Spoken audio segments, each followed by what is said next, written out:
చెప్పాలి, రసమయ సభలో చెప్పినవన్నీ చేసుకుపోవాలి. ప్రతిపక్షం నువ్వై ఉండి హద్దులు పెట్టాలి, ఆ ప్రతిపక్షం నేనై ఉండి యుద్ధం చేయాలి.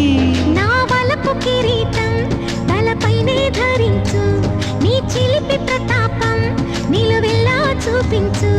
నీ చెనుకులకే వేస్తా నా ఓటు, నా చెమటలతో వేస్తా ఓటు. చిన్నగా చిన్నగా చిన్నగా మధ్య కన్నులు విప్పిన కన్నెగా, నీ మగసిరికే వేస్తా నా ఓటు, నా సొగసిరితో వేస్తా ఓటు.